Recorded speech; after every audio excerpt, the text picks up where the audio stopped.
Okay, so get this right. I've got like this stack of books and articles here. It's taller than my coffee table. Oh, wow.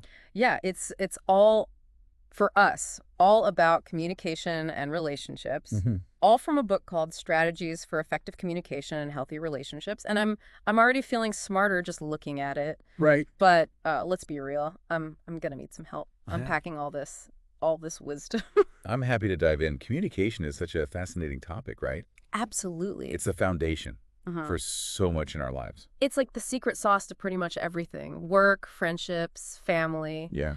even ordering takeout without accidentally getting anchovies on your pizza. Uh-huh. But before we get lost in all the details, I'd love to know what comes to your mind when you think about communication challenges? Ooh, good question. Is it those tough conversations you'd rather avoid? Mm-hmm. That feeling of not being truly heard? Or maybe the wild world of digital communication where a single emoji can make or break a relationship? You've hit on some key points there. Yeah. And the book actually starts with a pretty classic breakdown of communication. Sender, message, medium, receiver, noise, feedback. The basics. Right, right. But what's really cool is that it emphasizes how communication isn't just this dry mechanical process. Mhm. It's about forging a genuine connection with another human being. Ooh, I like that. Forging a connection, that sounds way more epic than encoding and decoding messages. Oh, It's yeah. like it's like we're blacksmiths hammering out, bonds of understanding. Exactly. And those connections lead to incredible things. Building trust, navigating conflicts, creating those deep emotional bonds that make life feel richer and more meaningful. Hmm. Which of those aspects resonates most with you right now? That's a great question to reflect on. Yeah. Where do you feel like communication plays the biggest role in your life? And speaking of things that make you think, this book had a statistic that totally blew my mind. Okay, let's hear it. Did you know that nonverbal communication makes up the vast majority of what we convey? It's like we're speaking volumes without even uttering a word. That's true. It's funny we often get so caught up in what we say that we forget about the power of our body language and our tone of voice. Yeah. It's like there's this whole other hidden conversation happening beneath the surface. Okay, so imagine this. 55% of our communication is body language. Wow. 38% is tone of voice, and a measly 7% comes from the actual words we speak. It's like we're walking, talking, radio towers, broadcasting signals that we might not even be aware of. It makes you realize how much we're communicating even when we think we're being totally silent. Right. And this is where it gets really interesting because all those nonverbal signals, they can either amplify or completely contradict the words coming out of our mouths. It's like when someone says, "I'm fine," but their face is doing the full-on dramatic frown. Yeah. You know something's up. Exactly. So we've got this incredible power to communicate, but like any superpower, it comes with its challenges. The book calls these barriers to breakthroughs. And it's kind of like trying to have a conversation while wearing noise-canceling headphones. Oh yeah, I did it. You can hear the words, but the meaning gets lost in translation. That's a perfect analogy Yeah, because yeah.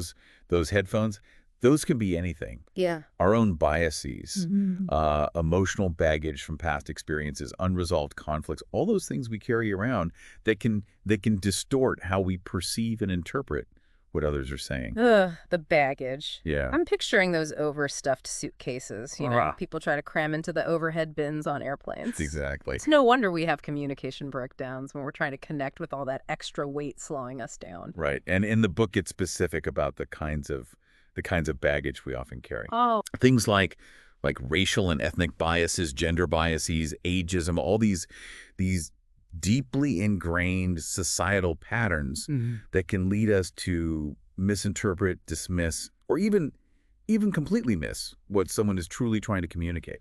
and it's not just theoretical. The book gives real world examples of how these biases play out, Hmm. like being passed over for a promotion because of your age, Right. or not being taken seriously in a meeting because of your gender. Yeah. These biases have real consequences, Yeah. and simply being aware of them is a huge step towards more effective communication. Absolutely. We all have blind spots, and, But, and acknowledging them is the first step towards more open and honest communication. reading this part reminded me of a time when I totally misinterpreted someone's intentions because of my own emotional baggage. Oh, It was like like I was projecting all this past hurt onto the current situation, and it created a huge mess. It made me realize how important it is to be aware of our own stuff so it doesn't sabotage our interactions. What about you? Have you ever had an experience where you realized your own biases were getting in the way of clear communication? Oh, definitely. Definitely we've all been there, you know. Yeah. It's not about blaming ourselves. It's about taking responsibility for how our past experiences might be shaping our present interactions. And that's a key theme in this book. It's Oh. not just about being aware of these barriers, but about actively working to overcome them. Okay, so we've talked about the power of communication Yeah. and all the messy stuff that can get in the way. Right. But what's the secret to breaking through all that noise and truly connecting? What's Yeah. what's the key to unlocking those breakthroughs the book keeps talking about? Well, the book has a pretty clear answer to that: empathy. Okay. It might sound a little touchy-feely, but it's truly the secret sauce to unlocking deeper, more fulfilling connections. I'm all about getting touchy-feely if it leads to better communication. Tell me more about how this book defines empathy. It's it's simpler than you might think. Okay. It's about stepping into someone else's shoes and truly understanding their perspective. Mm. You know, it's not about agreeing with them or condoning their actions. Right. It's about recognizing their needs, listening without judgment, and connecting with them on an emotional level. I love that. Yeah. It reminds me of those times when you're talking to someone and you just feel heard. Like they really get what you're going through. Have you ever had an experience like that? Oh, absolutely. How did it make you feel? It's incredibly validating. Like someone is acknowledging your experience, your feelings, your reality. It creates a sense of trust and connection that's incredibly powerful. And the cool thing is this book makes it clear that empathy isn't just, some nice to have touchy-feely thing. It's actually a vital skill in all sorts of contexts, including the workplace. Absolutely. When people feel understood and valued, they're more engaged, more motivated, more willing to collaborate. Mm-hmm. So empathy actually leads to better teamwork, reduced conflict, and even increased productivity. Who wouldn't want that? Okay, that's a serious aha moment for me. Yeah. I'm starting to see how empathy can be a game changer in all aspects of life. Hmm. But how do we actually put it into practice? It's one thing to say be empathetic, but it's another thing to actually do it, especially when we're, stressed or dealing with the difficult people. Well, that's where the book's advice on active listening comes in. You know, active listening is like empathy in action. It's about going beyond simply hearing the words and engaging with the message on multiple levels. Hmm. It's like the difference between, hearing a parrot repeat words and having a deep, meaningful conversation. Okay, I get the parrot analogy, but how do we level up our listening game? Do we need to take notes during every conversation? Nope, no need for that. Okay. The book offers some surprisingly practical techniques, Mm-hmm. and they all revolve around being truly present in the conversation. Yeah. That means putting your phone away, Mm-hmm. seriously, out of sight, out of mind, Right. and giving the other person your full attention. Easier said than done in our hyper distracted world. Right. But I see how that's the foundation. What else does the book suggest? It recommends paraphrasing to confirm you understand what the other person is saying. Sure. This not only shows you're listening, but it also helps to clarify any misunderstandings before they escalate into an argument. Right, right. And of course, your body language speaks volumes. Yes. Making eye contact, nodding your head, leaning in slightly. All those nonverbal cues signal that you're engaged and present. So it's like sending a constant stream of "I'm here with you, keep talking" signals. I like that. Exactly. It's like creating a safe space for the other person to open up. Exactly. And here's a pro tip. Responding with questions that encourage the other person to elaborate. Okay. Things like, how did that make you feel? Or what do you think about, whatever the related issue is. Right, right. This shows you're not just passively absorbing information, but but actively trying to understand their perspective. Okay. That's really helpful. I think I'm guilty of sometimes waiting for my turn to talk Yeah. instead of truly digging into what the other Mm. person is saying. We all do it. It's part of being human, but with a little effort, we can all become better listeners. Mm-hmm. And that's a skill that pays off in every area of life. Okay, so we've covered empathy and active listening, which seem like the cornerstones of healthy communication. But there's one big unavoidable topic we haven't addressed yet. Technology. It's completely transformed the way we communicate, for better and for worse. It's true. And this book was written, back in 2025, but it was already recognizing how technology was changing the communication game, for better and for worse. Exactly. On the one hand, it's amazing we can video chat with someone on the other side of the world, Right. Yeah. instantly share news and ideas, build online communities. But on the other hand, it's easy to get lost in the digital noise, Mm-hmm. constantly comparing ourselves to others, feeling like we're never doing enough, never being enough. It's a strange paradox. Right. We have all these tools for connection, but they can also lead to feeling isolated, disconnected, and even a little bit lost. What's your take on that? How do you navigate the ups and downs of digital communication? Honestly, it's a constant work in progress. Yeah. I think it's about being mindful of how technology is impacting our communication, both with ourselves and with others. It's so easy to fall into the trap of scrolling through social media instead of having a real conversation with the person sitting right next to you. So true. It's like we need to develop a new set of digital communication skills. Yeah. A whole new etiquette for interacting in this virtual world. Exactly. And this book gives some really great advice on that. It reminds us to be mindful of our tone online. Remember, emojis are your friends. Right. To be extra clear, to avoid misunderstandings, and Mm. to practice active listening, even when we're communicating digitally. Wait, active listening in emails? Yeah. I can barely keep up with my inbox as it is. I know it sounds crazy, but it makes sense. How often have you fired off a quick email without really considering the other person's perspective, Yes. or taking the time to craft a thoughtful response? Mhm. It's so easy to misinterpret tone and intention in written communication. So taking that extra moment to really engage with the message can save a lot of headaches down the road. Okay, that's a great point. Yeah. I'm definitely guilty of rushing through emails sometimes. Me too. But I'm starting to see how those same principles of empathy and active listening apply even in the digital world. Mm. It's about bringing that human touch to all our interactions, no matter the medium. That's a great way to put it. It's about remembering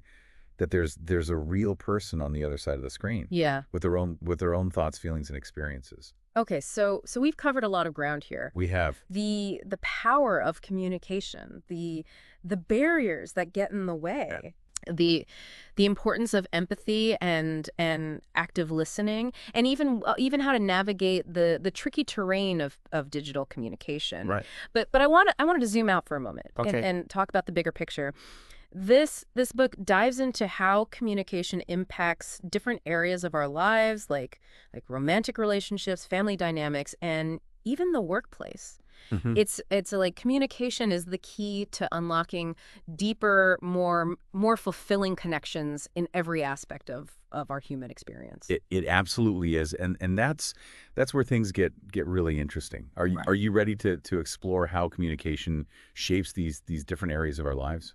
I'm all in. Okay, so we're back, ready to kind of wrap up our epic deep dive into the world of communication. We've covered so much ground, from nonverbal cues to digital etiquette. But this book has one more mind-blowing concept to share. And Okay. it connects communication to something we all crave, happiness. It might seem like a stretch at first, but it makes so much sense when you think about it. You Hmm. know, we often search for happiness in external things, a bigger house, a fancy car, that perfect vacation. But this book argues that communication itself plays a huge role in our overall well-being. I like that. So tell me more about this connection between communication and happiness. Okay. How exactly does talking or listening make us happier? Well, it all comes down to the impact communication has on our inner world. Hmm. It forms the foundation for those deep emotional connections we crave as humans. It helps us manage stress, Right. navigate those inevitable ups and downs of life, and it even fuels self-awareness and personal growth, which are key ingredients for a fulfilling life. I love that. It's like communication isn't just about getting our point across. It's about nurturing those essential aspects of a happy and meaningful existence. Exactly. Think about it. When you feel truly heard and understood by someone, it creates this incredible sense of safety, belonging, and connection. And those feelings are pure gold Mm. for our emotional well-being. It's like finally talking to a friend about something that's been weighing on you, and they just get it. Hmm. That feeling of relief is amazing, like a weight lifted off your shoulders. Exactly. And it's not just about sharing burdens. It's about celebrating joys together, expressing gratitude, and just enjoying those simple back and forth conversations, that make life feel rich and vibrant. I'm with you on that. So we've talked about how communication boosts our emotional well-being, but how does it play into personal growth? It's all about perspective. Uh-huh. Through open and honest communication, we encounter different viewpoints, different ideas, different ways of seeing the world. Mm-hmm. It challenges our assumptions. It expands our understanding and helps us grow into more well-rounded individuals. It's like that saying, the mind is like a parachute. It only works when it's open. Right. Communication opens our minds to new possibilities.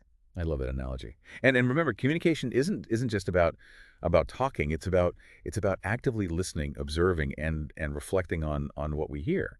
It's about being curious, asking thoughtful questions, and being willing to learn from others. Even the quiet moments in a conversation can be incredibly enriching. You're so right. Sometimes the most profound insights come from the people we least expect. It's like stumbling upon a hidden treasure. And here's where it gets even more interesting. This book, it goes beyond personal happiness and argues that communication is essential for a healthy society as a whole.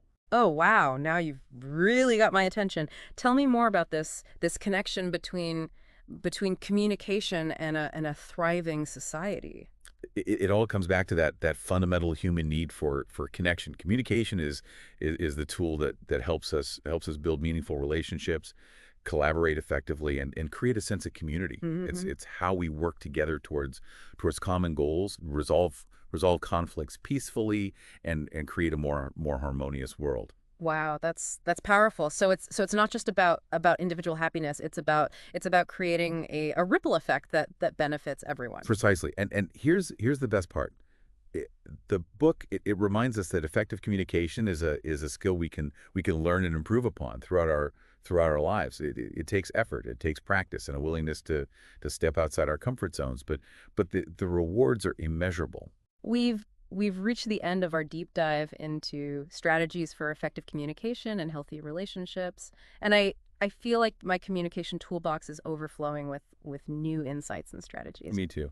As we wrap up, I'd like to leave you with one final challenge. Yeah. What's one small step you can take today to enhance your own communication? Remember, even the smallest actions can create ripples of understanding, connection, and happiness in your life and the lives of those around you. So go out there and communicate your heart out. And never forget that we're all in this together. The world needs more skilled and compassionate communicators. So let's all make a conscious effort to listen with empathy, speak with clarity and intention, and connect with genuine authenticity. Beautifully said.